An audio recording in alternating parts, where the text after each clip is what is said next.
नमस्कार दोस्तों, मेरा नाम अभिषेक है और मैं प्रभात एग्जाम के करंट अफेयर शो के 91वें एपिसोड में आपका स्वागत करता हूं। इस श्रृंखला में हम प्रतियोगी परीक्षा के दृष्टिकोण से दिन के महत्वपूर्ण वर्तमान मामलों को कवर करते हैं।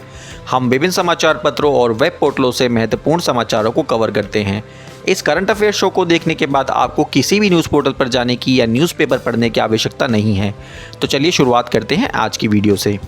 नंबर 1, विख्यात रेडियो खगोल वैज्ञानिक गोविंद स्वरूप का हुआ निधन।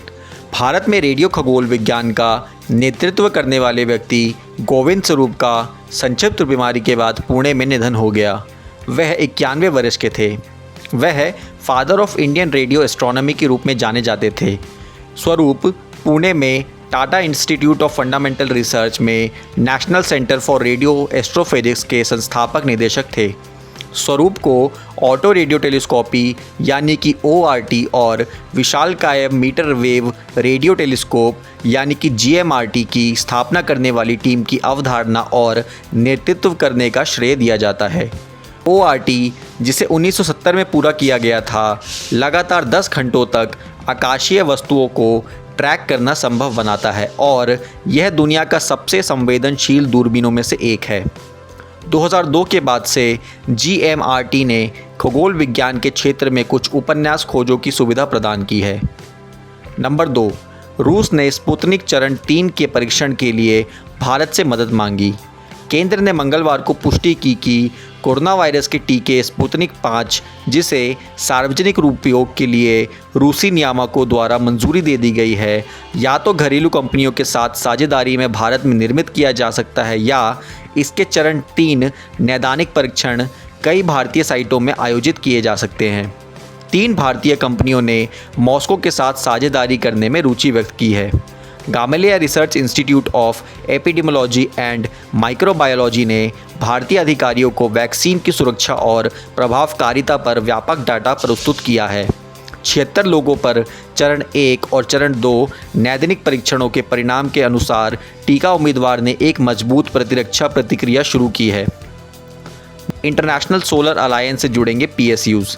पेट्रोलियम और प्राकृतिक गैस मंत्रालय के तहत 5 सार्वजनिक क्षेत्र के उपक्रम यानी कि PSU कॉर्पोरेट पार्टनर्स के रूप में इंटरनेशनल सोलर अलायंस के गठबंधन फॉर सस्टेनेबल क्लाइमेट एक्शन में शामिल होंगे।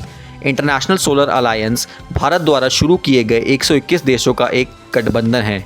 उनमें से ज़्यादातर धूप वाले देश हैं जो पूरी तरह से या आंशिक रूप से कर्क रेखा और मकर रेखा के बीच स्थित हैं।